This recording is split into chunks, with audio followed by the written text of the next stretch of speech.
Dolphins fans, relax. Another year has come, another year is gone. You will be the only team in NFL history to stay undefeated as the Arizona Cardinals go down to the Green Bay Packers in a classic Thursday night football game. We'll talk about the Packers, what to make of them, more about the Cardinals or about the Packers, and can Kyler Murray's longevity last in the NFL? We'll talk about that. Also, our top three wide receiver quarterback duos currently in the NFL. Also, we're going to talk about to play Dak or not to play Dak. Is it smart for the Dallas Cowboys to play Dak Prescott, or is it smart for him to stay out for a week? And we'll close out with the Monday Night Football game. What to expect from the Kansas City Chiefs and those New York Football Giants next on Keys to the City. Yeah. Keys to the city, baby. When you see us, so you know you really viewing greatness in the making.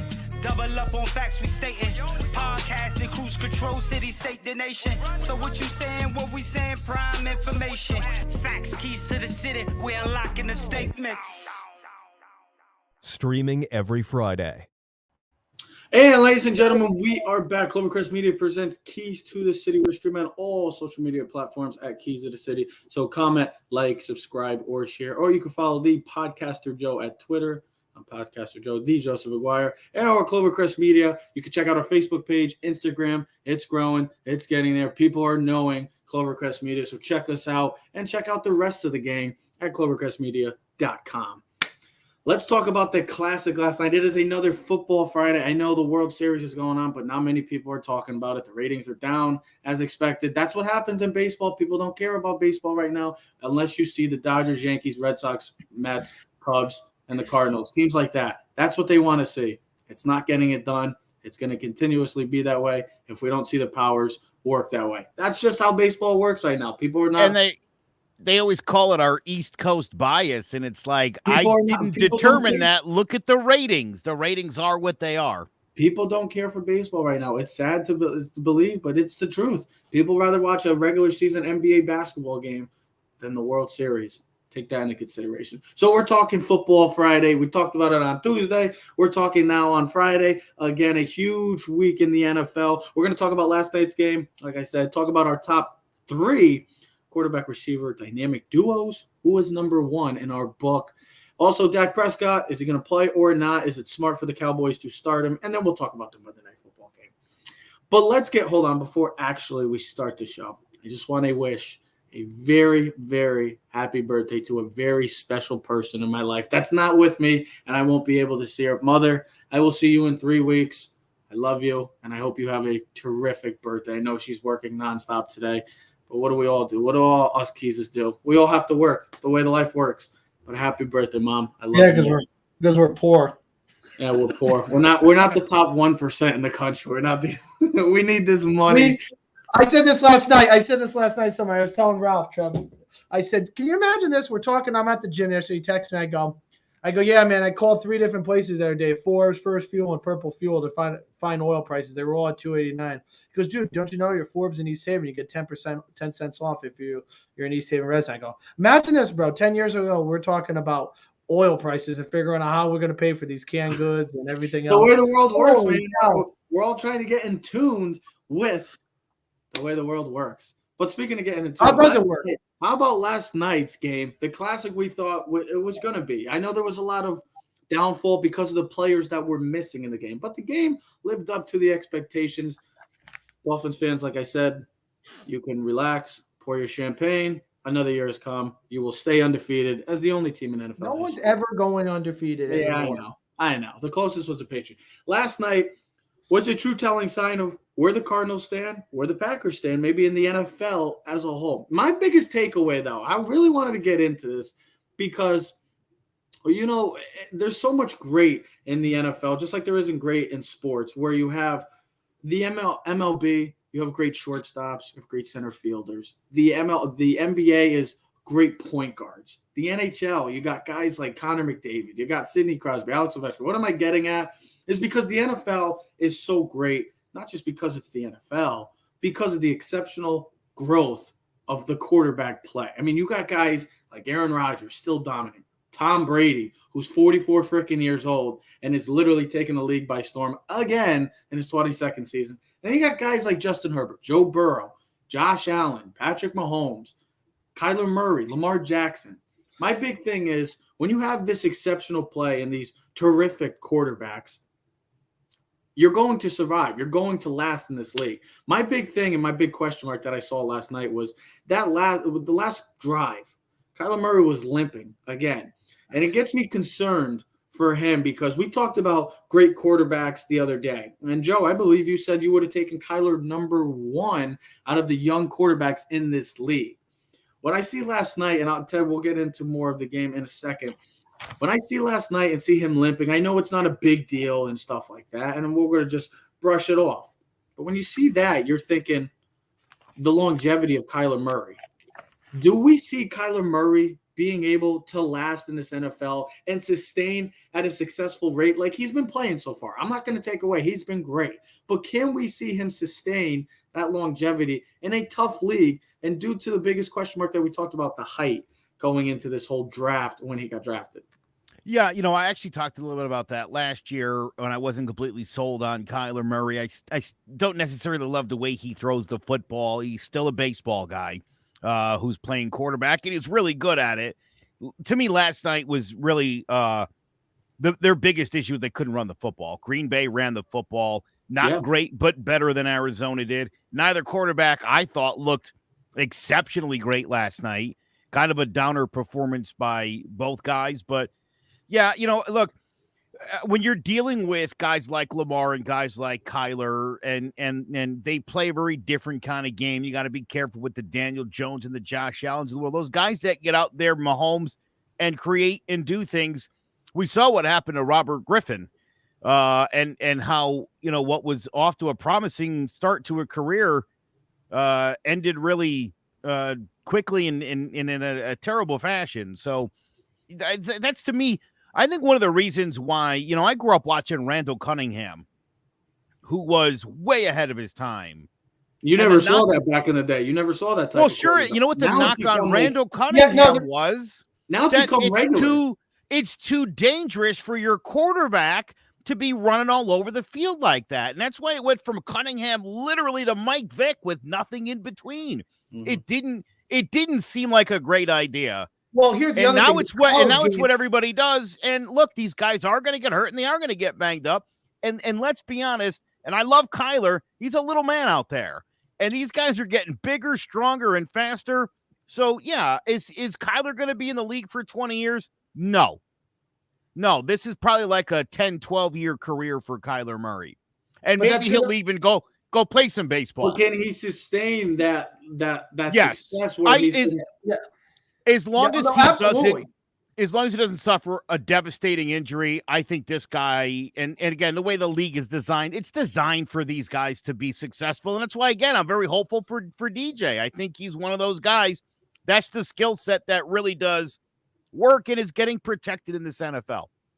So the game has totally evolved. Trev, I think I sent you something this morning. It was a 1977 preview on CBS, and how they were showing like highlights of the previous week in the games. And you see a guy like running down the sideline, Joe, and he gets clothesline, or like when Terry Bradshaw gets picked up and flipped over on his head, which almost killed him, or another guy grabbed by the face mask and taken down. Listen, the evolution of the quarterback, the game has changed. We know it. It's better now than it ever was. Fran Tarkin was the runaround guy in the old days. If anybody that's older than 40 years old, you knew Fran Tarkenton. Older than Derek. He was Michael Vick. He was the Michael Vick of his era. Then there was Randall Cunningham. Joe, you're 100% right. Then it kind of died out. The evolution of the athletic quarterback Don't forget about Steve Young. Yes. Actually, he was a different animal, though. That was a guy who was a pocket passer who had a great ability to run. But again, he wasn't looking to run. And Steve Young, it was never, you know what I mean? He didn't look at his first and then take off running. He was a very different kind of guy. Understandable. And if you look at his stats, I think he has like the completion percentage. He's got numbers that are, for completion percent and QBR, it's like top notch. So he's phenomenal Hall of Famer. We know about him. But ever since 2001, the game has evolutionized. And look at the college game. It all stems from the college game because you take the extra feeder program and look at the college game. It's spread out, wide, 7-on-7s. Here's the thing. In the old days, a quarterback was a 6'5" kid or a big kid who had control, and he would be able to, just take the ball and hand off to the running back. Well, now what you do is you take your best athlete, you put him at quarterback, and then you run everything else off of him. So the question is, will Kyler Murray be able to last in the NFL? Absolutely. First, he's a passer first. Do you know he leads the league in completion percentage with throws of over 20-plus yards? I believe it. Leads 63%. The next closest guy is Matthew Stafford at 55%. And it was at 70% for Kyler Murray about a week or two ago. So he's a thrower first. Now, I know I think it showed his 50th or 60th game. I think he just totaled over 1,500 yards rushing so far in his career. We know he's athletic, but he's a passer. Watch his game. He's a thrower first. He only runs when he needs to. And the evolution of the football means we protect the quarterback. There's no big hits. We take away the low hits, so you don't have to worry about low hits on the knees. You don't worry about the big hits because they get penalized. Now, can they happen? Absolutely. But here's another thing. Look at a guy like Russell Wilson. I know he's a little thicker. I know he's a little bit bigger. But look at how that guy has played. And they're both baseball guys, which means they know how to slide. They know how to get down, so they don't take the big hits. That's crucial. That's crucial in your evolution and being able to prosper and move on. I think Kyler Murray can last. Now, to the point, though, I think Joe is correct. He's not going to have a Tom Brady career. No one really has. Or even in Aaron Rodgers. You got to look at 10 to 12 years because he eventually is going to slow down as he gets older, which means he's not going to be able to scramble as much. And I just think the game is going to get quicker and faster, and it'll be a little bit tougher. But that's not to say he can't be a Hall of Famer and a dynamic quarterback for the next 15 years. If you told me you can get 10 great years out of Daniel Jones, you'd sign up right now for it. Because how many teams get 10 great years out of a quarterback? Doesn't happen nowadays. So, like Joe's point, and I think you'll get to, as long as he doesn't suffer a devastating injury, he should be fine. And if you watched the game last night, the Cardinals played like crap. Okay, but the reason why they got back into the game wasn't because of their running game or Kyler Murray's ability. It was his throwing. It was his ability. Now, he scrambles, he makes throws, but they put position players, receivers that work for them. They have Rondale Moore, a quick guy, you go screens thing. Got Kirk that runs the inside routes. You got DeAndre on the deep bombs that Kyler loves to throw 50 yards in the air and like balloon shots. And then you have A.J. Green to run intermediate routes when he's looking for the football and not thinking it's going to be a run play. Let me ask you quickly before we get into our next point, and I'm glad you're bringing up Devontae and DeAndre because they could be in our list for top dynamic duos right now in the NFL. Your biggest takeaway from last night's game? Just quick perspective. I'll start with you, Ted, and then Joe, and then I'll finish it up, and then we'll get into the next point. But your biggest takeaway from last night's game? Just a quick perspective. Remember I texted you last night. I said I'm pissed off. I was like, I don't want to use the word. I was like, the Packers. Screw them. I was kind of pissed off. I don't want the Packers to win. I wanted the Cardinals to win. And no particular reason. I had this feeling like I had a hatred for the Packers, like it was the Cowboys. I don't know. But so my point is, I was impressed that the Packers were able to play the physical game last night. They looked like the better team last night. They out-physicaled or whatever. They beat up. They were the bully in the matchup last night. They took it to Arizona. The only thing I would say is Arizona, they had a chance to win. It shows what type of – if people are going to knock the Cardinals, you didn't watch the game early because look at the goal line stand. That's all hard. That's all the Cardinals. That's something you're not used to seeing from the Arizona Cardinals. That's two teams that, like Aaron Rodgers told Kyler Murray after the game, see in the playoffs. I could see that being a rematch in the NFC Championship game. But I took away that the physicality of Green Bay Packers. And you know what else? The greatness of Aaron Rodgers, because I don't know how many quarterbacks in the league could have won a game like that last night with missing 11 starters. Tom Brady. That's it. My biggest takeaway is I don't care who your quarterback is. You need a running game. And Josh Allen has no running game. Dealt with that for the last 2 years. And it's hard. It's hard when it's all you and you pretty much know they're gearing up for you to throw the football down the field because your running backs are combining for nothing. For the most part, it's great to have a guy like Aaron Jones down the backfield. Oh, yeah. Listen, to me, Edmonds and Connor, they've never both had a good week the same week. You either get one or the other or neither. And I think if you're the Cardinals, I would seriously consider going out and getting a running back. I thought they both played well though last night. Connor had 2 rushing touchdowns. They didn't run the ball physical enough. And then I thought Chase Edmonds made some nice plays in the passing game. I get what you're saying, though. But I look at it this way, Jay. I'm a Joe. The same thing with the way it starts with a J. Well, that's okay. You could have enough. You know what's going. It's only been 4 years. Whatever. I look at this not like way. we're close friends or anything anymore. The impression is the Packers with A.J. Dillon and Aaron Jones. Same type of thing. You got the physical back, and A.J. Dillon gave it to the Cardinals last night, almost like Jerome Bettis style. And then Aaron Jones, I thought he was in for a bigger game last night, and A.J. Dillon was the stud. He was the one. They played old school football last night, and I think if the Cardinals were able to run the ball a little bit more physical with James Conner and then use Edmonds in the same way the Packers use Aaron Jones, I think this should be fine down the road. But listen, that's why I also said to Trev last night, Thursday night football games, you could tell it was a Thursday night football game. Injuries, guys missing, and the poor play early in the first half. You could tell the team was much better in the second half. My biggest takeaway really quick, one of these teams is going to be in the NFC title game. It's a team that's been there the past 2 years. The Green Bay Packers will be in the NFC title game. Put it down right now on October 29th. They will be one half of the NFC title game. Don't know who the other team is. I still will stick with the Buccaneers. That means you're getting the number 1 seed? No, I think they're still going to be. I don't think they're going to be the number 1 seed.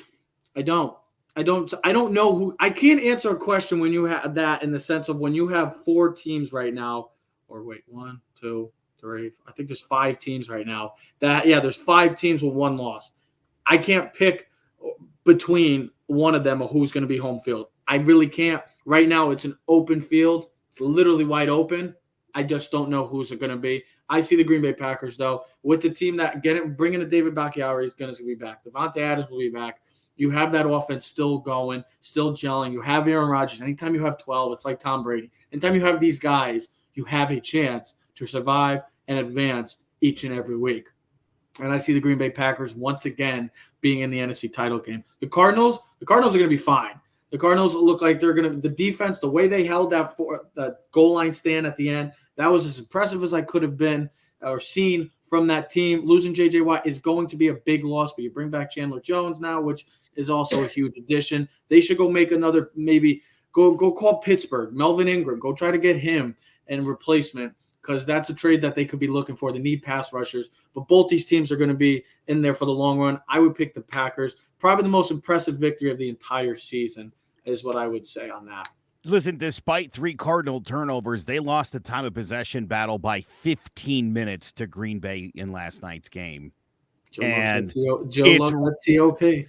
Listen, it's really hard to win football games if your offense isn't on the field and if your defense spends 37 minutes on it.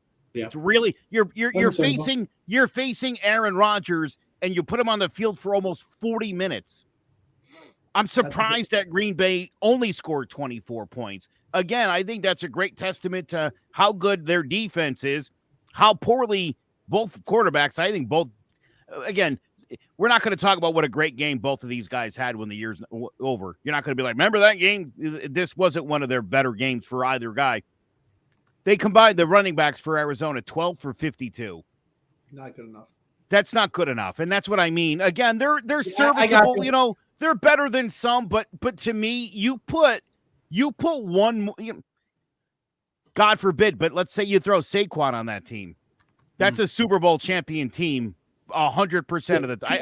Jeff didn't know that. We created another team and we added. Oh yeah, you know. You already know what that team looks like. Yeah. So to me, that just like with Buffalo, although I think Buffalo really needs to, obviously now I think tight end's a position they need to rest too. But dude, you get a quality running back in that backfield with those 2 goofball clowns. You could really do some stuff with that quarterback and with that team. Well, speaking of not goofballs and not clowns, are the quarterback and receiver duos that have been going on right now in the NFL. And boy, oh boy, it's a great time to be a diva receiver and to have one of those nice shiny toys if you're a quarterback. And if you're one of those teams that has that, run with it. Be excited about it because right now the league is watching and the league is proud and the league is happy to see these types of players changing the game. And we've always talked about receivers. We've seen duos and quarterback. We feel like these talk about this every year. Well, every year changes. So what we posted on our Facebook and Instagram pages.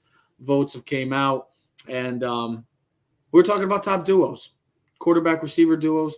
So I want to do our top 3. There's a lot of them. There's a lot of great to solid quarterback receiver duos, but I want to get into our top 3. And this is how we're going to do it. So we put up the 3 of them. Don't have no specific order.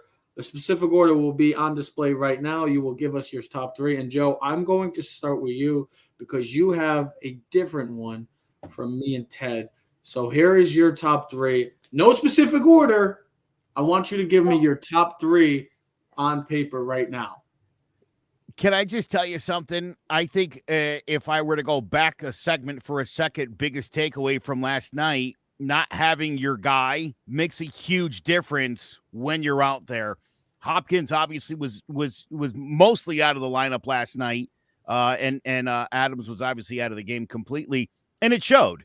Yeah. It showed that these dynamic duos, when they don't have their guy, boy, it does make for a much tougher night. I think especially in the case of Aaron Rodgers, where it's Devontae Adams and some decent help. At least in the case of Kyler Murray, you got Green, you got Kirk. You know, you've got some other guys that you could throw the football to. They're not DeAndre, though. Yeah, listen, I think what Allen and Diggs have right now is special.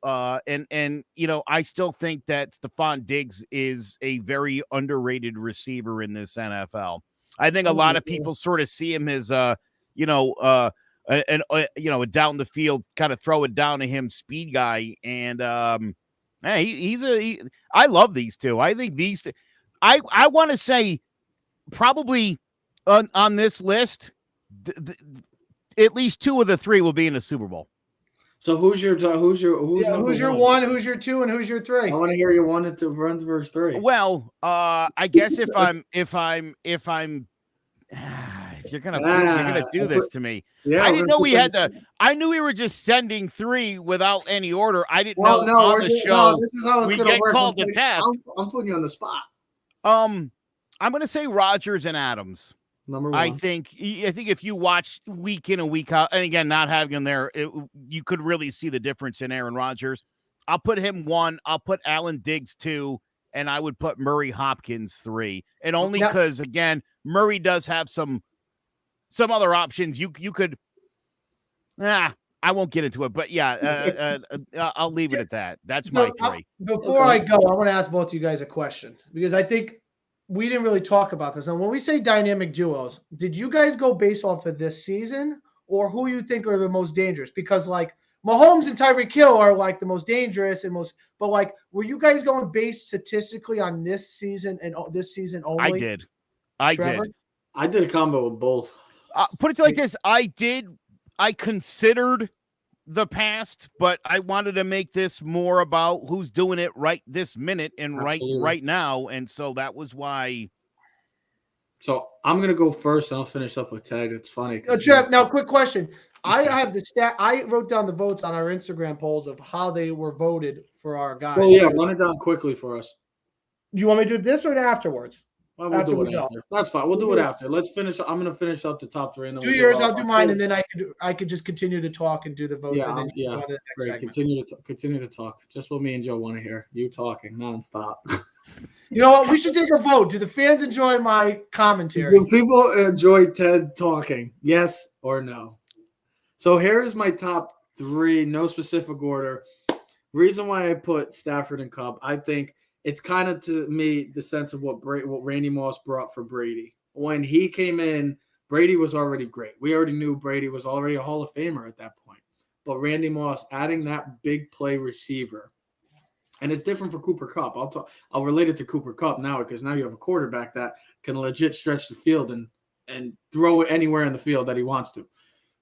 It's just having a receiver like that and a connection, a repertoire with each other, that chemistry is just showing. And it's why Matthew Stafford is dominating the league and Cooper Kupp is just taking over the league. And I've always liked Cooper Kupp from Eastern Washington, actually, by the way.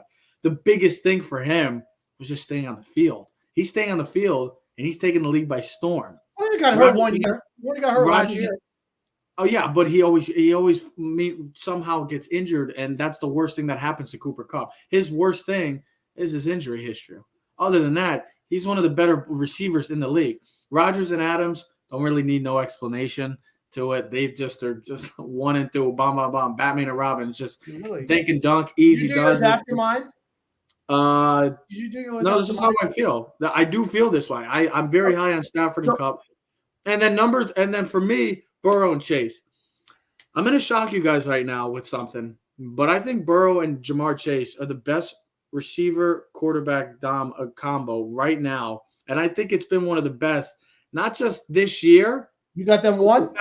But the past 2 years, the past 2 times they've played together. Only combo I would put over them in college and in the NFL. I don't give a crap. Call me crazy. Call me bold. Is Devontae Adams and Aaron Rodgers. What these two did at LSU, dominating the college football world, made it look easy. Looked like they were playing JV players every week in college football. This year, they're doing it again. They have a brotherhood like no other. There's a reason why Joe Burrow said, go get me Jamar Chase. Yes, we needed offensive line help. We had our draft process. I think we all were on either taking a Rashawn Slater, Jamar Chase, or Penny Sewell. Those are the 3 guys that were always associated with the Cincinnati Bengals at draft time. Joe Burrow went to this organization and said, get me Jamar Chase. There's a reason why. It's showing right now. Jamar Chase is taking the league by storm. Joe Burrow are starting to finally get into the groove of things, and that huge win last week. I know it was a 200-yard performance, but those two, I don't care. You want to talk about bold? This is the best receiver quarterback combo in the NFL, and it's probably been in the top 2 for college/NFL because these two, all they know how to do is catch passes and score touchdowns. I'm going with that. And then Rodgers and Adams, I'll go 2, but Stafford and Kupp are right on the heels of number 2. So yours is backwards. So Chase and Burrow you have as number 1? Yeah. I just, with the brotherhood that they have, with the connection that they have, it's on. I mean, you went against a guy like Marlon Humphrey, who's been a consistent corner in this league, and he took him to behind the woodshed and took him and said, hey, nice game. See you later. I'm taking you over. And that's what he did. And he's been consistent each and every week with Burrow, and he did it in college. Call me crazy. I don't give a crap. I've seen you guys say crazy things before. I think I need to get back on the bandwagon. Get on the bandwagon. Listen, I think this dynamic duo is a little too new to be already at the top of the list. If we were talking about the last 4 or 5 weeks and only the last 4 or 5 weeks, you're definitely right, bro. Joe, are you the vice president? This is a question. And Robbie, yes, I agree with Robbie. I think Ted for president for Who's sure. Vice president? Are you? Joe. I don't know. We talked about this. We need both sides of the plate. No, you're my defense guy. You're Secretary of Defense. I like it. Chaz, and I guess wait, is that crazy for me to say? Because I think it's not. No, I think you're jumping the gun a little bit. Listen, I traded Jamar Chase in week 2 because I got tired of him just dropping everything in his path.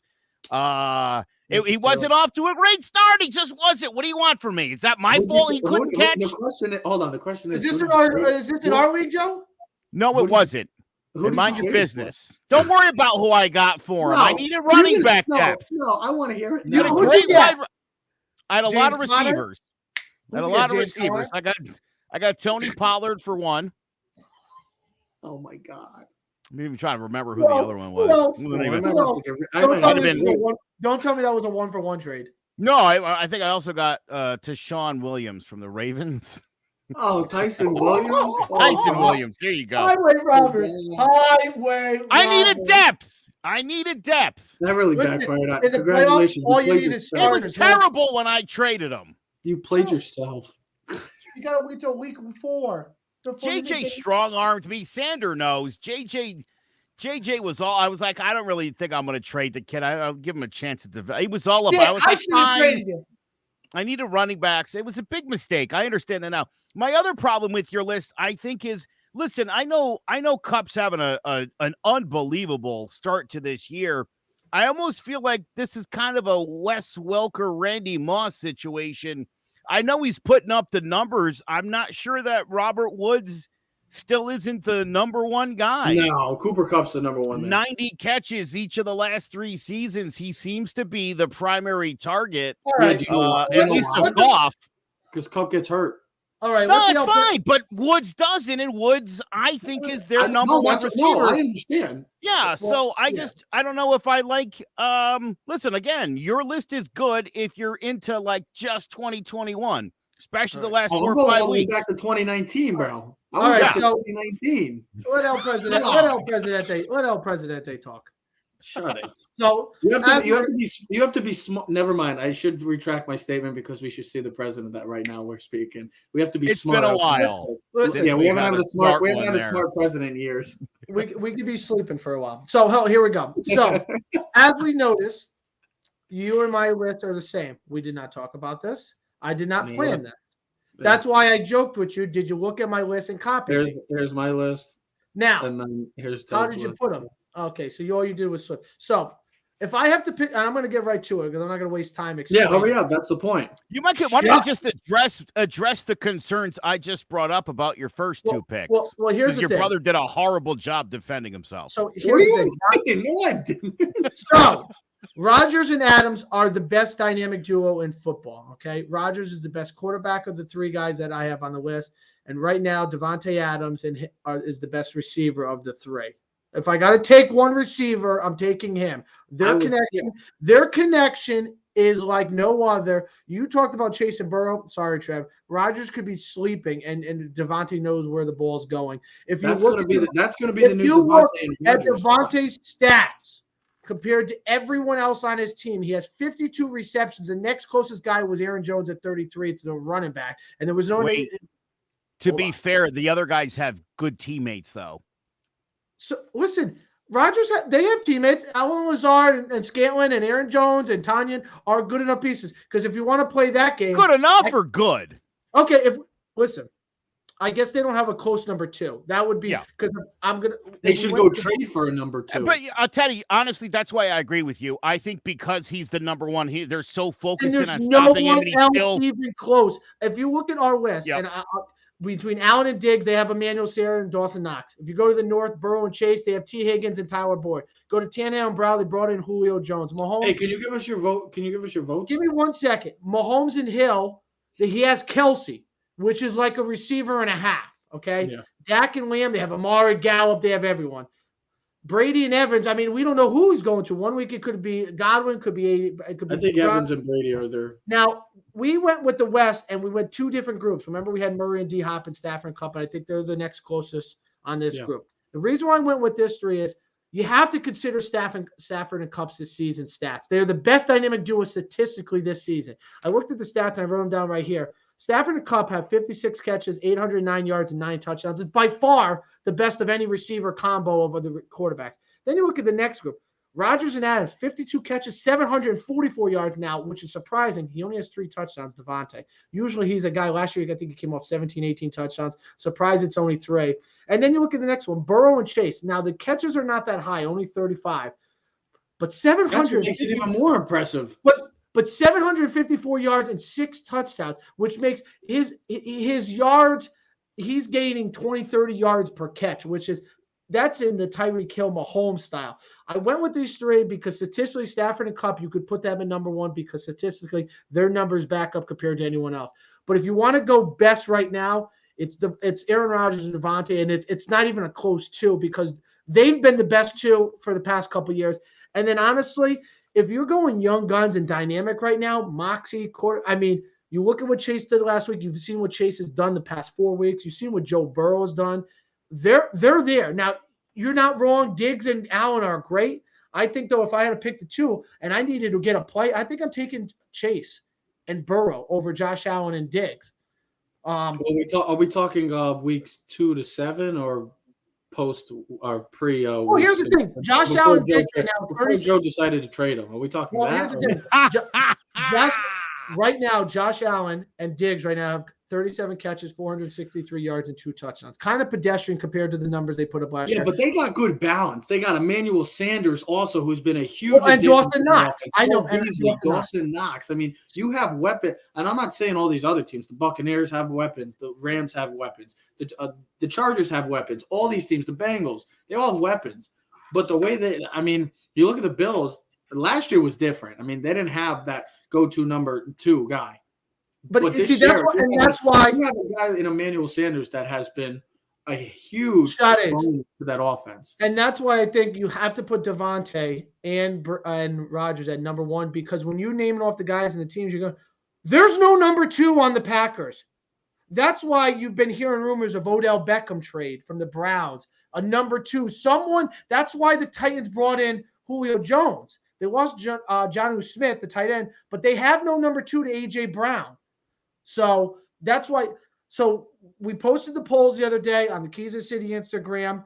These were our groups per division. Some people agreed, some people didn't. It looks like a lot of people agreed with our dynamic duos per division based on the numbers. Now, we had Josh Allen and Diggs as the best dynamic duo in the AL, and I was going to say the AL East, but the AFC East. 17 people said yes. One person said no. I don't know who said no. I would love to know who. Let's hear it. Come on. Relax. I'll get to it. The North, we had Burrow and Chase, and I think Trev, you and me agree with it. It was 17-2, yes, over no. The South, we had Tannehill and Brown. Now, that was a really close vote. It was 10 yes, 8 no. I think you could make some other opinions. I don't know who else you would have thought about maybe in that division. Carson Wentz, Michael Pittman. I don't know who else you were thinking. All right. The AFC West, Mahomes and Hill. I did Hill. I told you there was no tight ends on this list. I look at the Chargers. They don't have a number one that's really a stud that's better than Tyreek Hill. And then the Raiders, I mean, we're not tight ends. They don't have a receiver. And the Broncos, they don't have a quarterback. So that was 13-5. And we go to the NFC. I did Lamb over Amari. I feel like Lamb is just a better, more impactful player and will be eventually better than Amari. That was 10-8. That was a close one. I don't know who other people thought. Maybe thought, Darius Slayton and Daniel Jones. I don't know. Maybe we're thinking outside the box. Yeah, I don't know. Galladay hasn't played enough, so I don't know who else would be in that discussion. Maybe it was Dak and Amari. Maybe. Rodgers and Adams was almost a clean sweep, 17-1. I don't know who else thought they were better. Maybe Kirk Cousins and Justin Jefferson. I don't know who else you were thinking about. NFC South, we went with Brady and Evans. Evans is still the number one. That was 14. That was 11-7. 11 yes, 7 no. And then the West. This is what was confusing me, but we'll see. D-Hop and Murray. It was 14-4 for Murray and D-Hop and 14-3 Stafford or Kupp. So I think at least based off of what we did with our vote, thank you very much for everyone who participated in it. We were pretty close and on point with our dynamic duos for each division. Okay. Well, absolutely. Thank you for the feedback and thank you for the results. And you can check us out more on those polls. We're going to be posting more and more polls on our Facebook, on our Instagram, even on Twitter. So check us out at Keys to the City. And we were just talking about one of those dynamic duos, and we just named one of them in the NFC East. And there's a big decision going on right now with the NFC East, and it's the Dallas Cowboys. They've been going on throughout this situation for the entire season, since last year, the Dak Prescott situation, whether it was contract issues, contract disputes, or whether it was his shoulder or it was his ankle, or now it's the calf, as we like to call it, the calf injury that he sustained on the last play of the game, to the game-winning touchdown to CeeDee Lamb. And the decision right now, and we're just looking that he is sore, and it's still undecided if he's going to play Sunday night on Halloween against the Minnesota Vikings in Minnesota. So the question is to play Dak or not to play Dak. I'll start this quick. Good thing it's a Sunday night game. We got to think about this, because you think about this NFC situation right now, not the NFC East. The Dallas Cowboys have a comfortable 3-game lead at the next closest team. And that's all 3 teams are 2-5, not named the Dallas Cowboys. So we look at them. Are they 5-1? They're 5-1, correct? Yeah, they have the bye week, so they're one short. So they're 5-1. So the biggest question is, it's not about the NFC East. It's about this NFC that we were just talking about early on with the Packers and the Cardinals. All these teams currently are with 1 loss. There's 5 teams with 1 loss. So what do the Dallas Cowboys do? This is not an easy game. This is not Dallas should win, take care of business. They should. But this is a game that's a toss-up. Minnesota's a tough team. It's in Minnesota.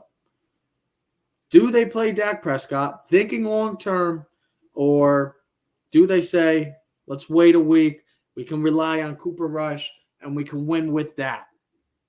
I'll start with Ted. If he's not healthy enough, you got to sit him. This is not the Browns situation where Baker Mayfield is now healthy and playing for his job and his contract. Dak's already got paid. Here's the problem. And I believe Bart Scott and Damon Woody on Get Up the other day were talking about the calf injury. And this all stems back to his injury last year. This calf injury could lead to an Achilles tear. God forbid he gets hurt any worse, right? The Achilles? Oh, oof. If he gets hurt worse, if he does something that's the season's over for the Cowboys. They can't afford to lose Dak Prescott. Then again, no one can afford to lose their starting quarterback. We know that, Captain Obvious. What I'm saying is the Dallas Cowboys should think long term. I talked to you about this last night, Trev. This is not the NBA. This is not the Major League Baseball where people rest. But you wonder now with an extra game in the regular season, how teams will play their starters down the stretch. Do they give a Tom Brady? Do you give a guy a big? Is it worth the Dallas Cowboys to start Cooper Rush, run the football, play good defense, and probably maybe still beat the Minnesota Vikings?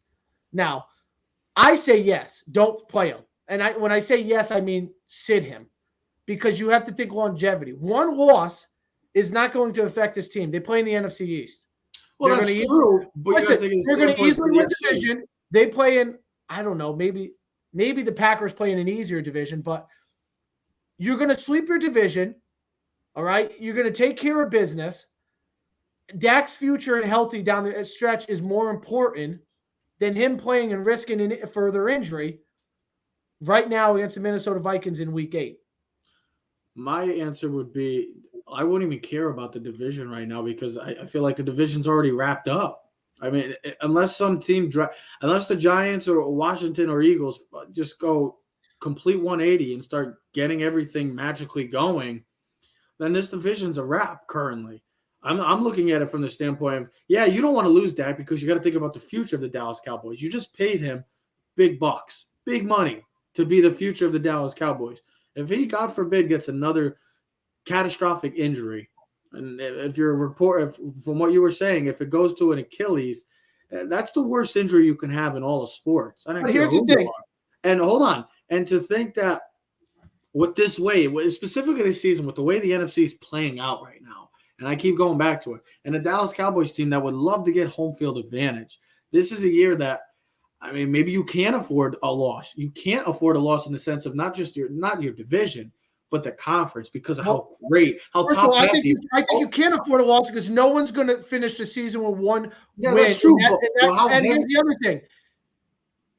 What do you gain by – here's the thing. Even if he doesn't tear his Achilles, Trev, and he has a calf strain, and we know how calves and hamstrings linger. If he's out for 3 or 4 weeks, now you're talking 2, 3, 4 losses, all right? One loss ain't going to make the difference. Dak and this Cowboys team has proven enough to me that they're good enough to win on the road. And if we've learned anything, playing in Jerry World isn't that much of a home field advantage. That's true. Joe, what do you think? Interesting enough, I see Sander just mentioned Everson and Hunter coming back. You don't necessarily need a hobbled Dak back there taking shots. Look, Cooper Rush has thrown 3 passes in 5 seasons in the NFL. Didn't they trade honestly, and as you said, with the way they're running away with this division, might not be a bad idea to get him into a game. Let him start this game. Work the run. Obviously, Pollard and Elliott are playing great football right now. I will say this. Look, Minnesota's better than 3-3. Absolutely. They lost 3 of their first 4. Their last 2 games, they played a lot better. They should have beat the Cardinals. Yeah, they should have beat the Cardinals. Absolutely. Listen, Kirk Cousins playing a great game. He's got 3 games already this year with over 300 yards, 3 touchdowns, and no picks. If he has that kind of game here, and there's no Dak, this could get ugly quick. But I really do. I think it would be worth Dallas's time to sit Dak and start Cooper Rush and see if that guy can give you anything in case, God forbid, something happens to Dak, who's already hobbled and who missed most of last year. You guys are more looking towards the future, and that's smart. Not even the future. I'm thinking, honestly, dude. I mean, you just said being smart with it. Just being starting quarterback. Look.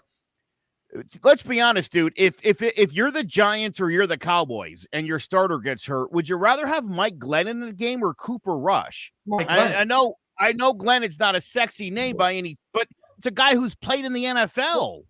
I want my backup to have had thrown a pass or 2 in the NFL before. And that's why I was just saying, that's why. Hold on, because you got to take into consideration with the way you'd like to have a backup quarterback. That's why if they made a move or something like that. Well, that's why we thought the quarterback from the Jaguars they were going to make a move for. Because of the Eagles grabbed him. Because of Dak moving on. Like, God forbid Dak gets injured. And, I mean, he's had some injury issues last year and now this year dealing with it throughout the season. You want to have that comfortability of having a quarterback that's made throws in the NFL. And this is an opportunity for Dallas to really think hard about because of the fact that, look, this is a great conference, top heavy. The top teams are dominant, and this is a really good football team. The question is, can you win without Dak Prescott? Well, they're going to have to make that decision. It's going to be a tough game, Halloween night. It should be a hell of a game. It should be a really fun game to watch. And I think they got to do what's best for the Dallas Cowboys, and that may be to maybe sit because your future is Dak Prescott. Well, and here's the other thing. Green Bay won last night. So now everyone's back to the one loss. So it's not like the Cardinals have another half a game up on you. Everyone's got one loss, and I expect everyone else to have another loss. So one loss for the Dallas Cowboys is not going to affect them down the road. I don't see the Cardinals going undefeated for the rest of the season. I don't see Green Bay. I know that. So, and here's the other thing. You're going to think these teams are thinking about this too down the road of when are they going to sit their guys? You know what I mean? Is Brady going to play all 17 weeks? Is Rodgers going to play all 17? Kyler Murray? I mean, you were talking injuries when you started the show. You know, I know the NFL has never done this before. We're not used to this unless a team knows they automatically got the bye. The difference is there's only one team that gets the bye. And I think for Dallas, for them, I don't think it matters to get the number one seed. I think for them, it doesn't matter. They went into Tampa week 1 with everything that could have went wrong. Guys missing games, Dak coming off a severe injury, and they should have and could have beat the Tampa Bay Bucks. I don't think they fear anyone, and I believe that if they had to go on the road to play Green Bay or Tampa or anyone else, they could do that. All right, let's close out today's episode of Keys to the City. You can check us out on Clovercrest Media. You can check us out on Spotify. You can check us out on all social media platforms at Keys to the City. Don't forget to follow, subscribe, or share, or like, or even give us a comment. It's the Monday Night Football game. Different reasons for why this is a huge game. Because right now you have two teams that are going in I wouldn't say different directions, similar directions right now. You got the Kansas City Chiefs. We know the story right now. This is a team coming into the beginning of the year, high expectations, Super Bowl favorites. They are currently slated at 3-4 and 2 games back of the surprising Las Vegas Raiders in the AFC West.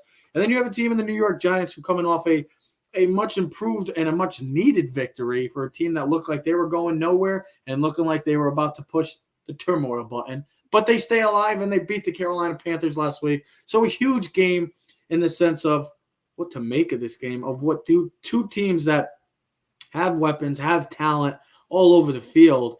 It's just what teams are going to show up this weekend. So what realistically, guys, is the expectations for this game in Arrowhead for both the Kansas City Chiefs and both Kansas City Chiefs and the New York Giants?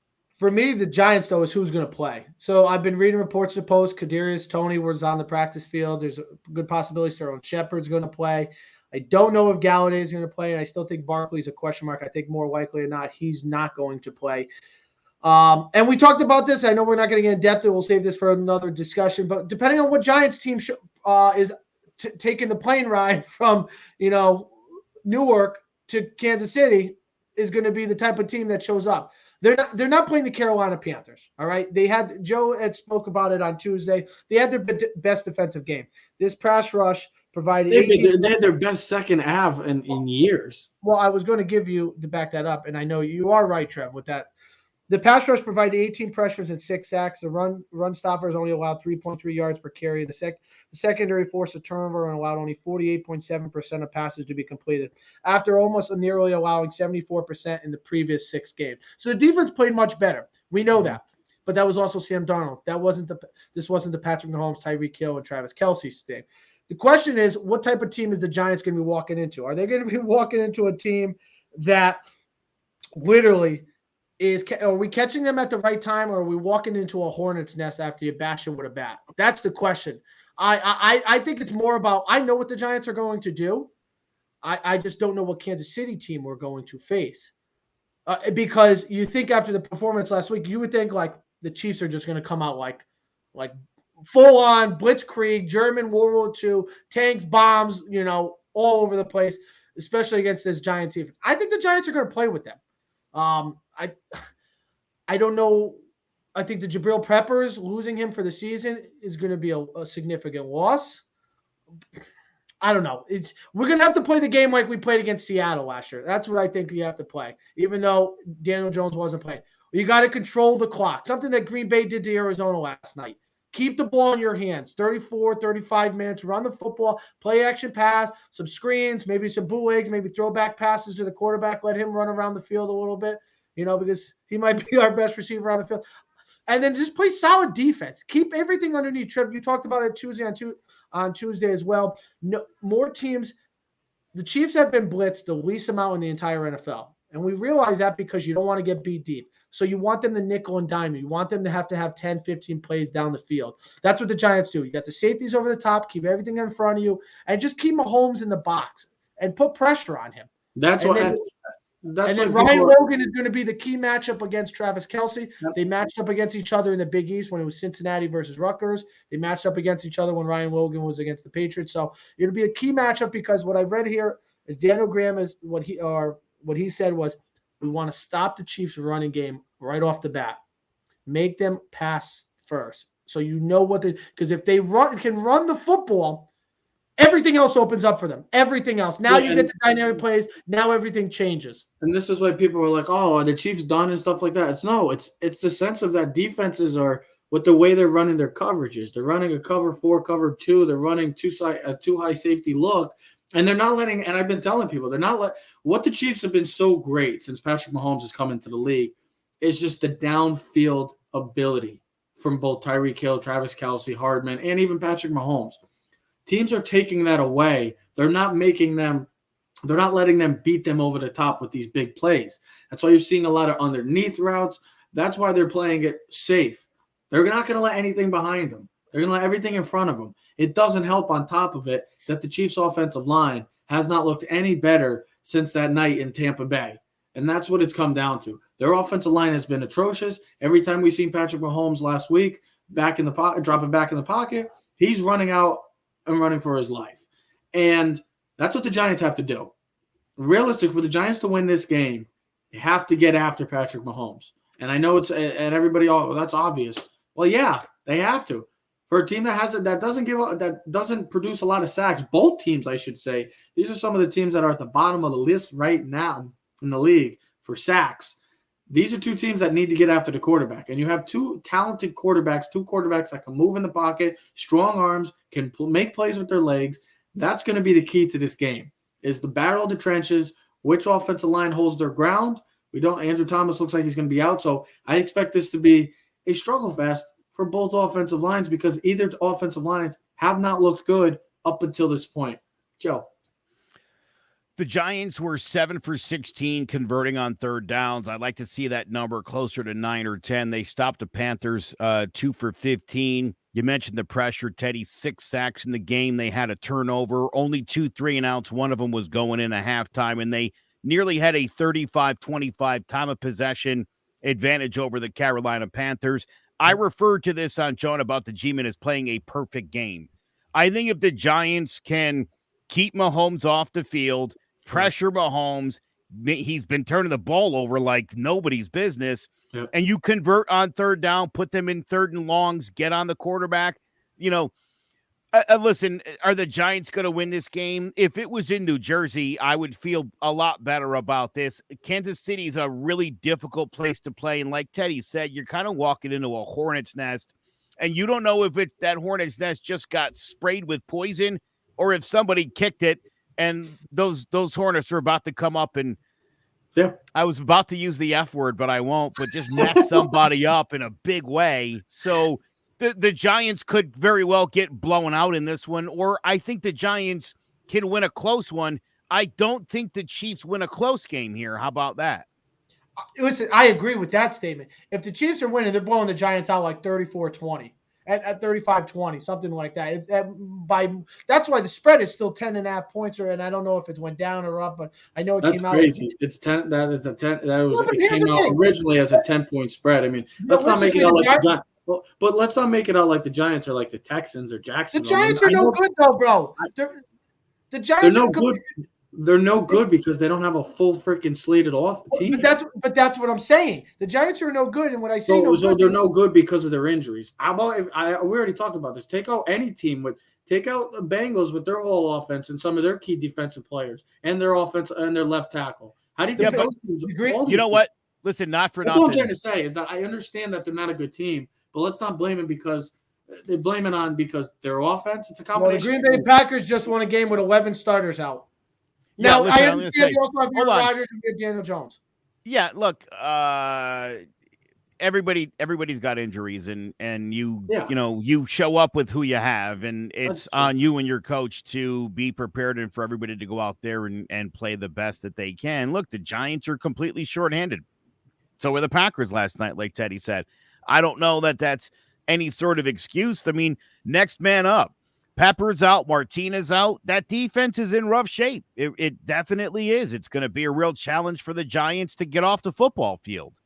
I mean, see, if they can do it, though, things will turn around really quick for these guys. Because you really don't know with the way the Chiefs lost last week and the way they got beat down, like embarrassing.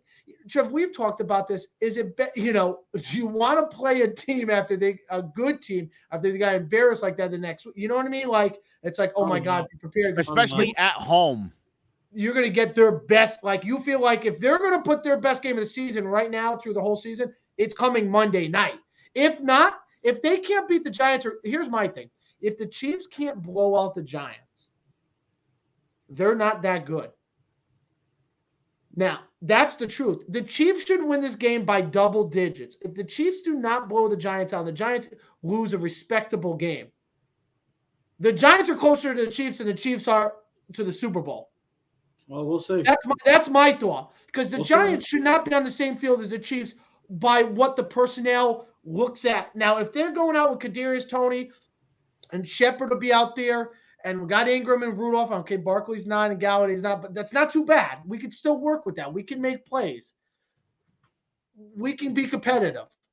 Okay. I agree with that. Okay. I really do. I agree with that a lot.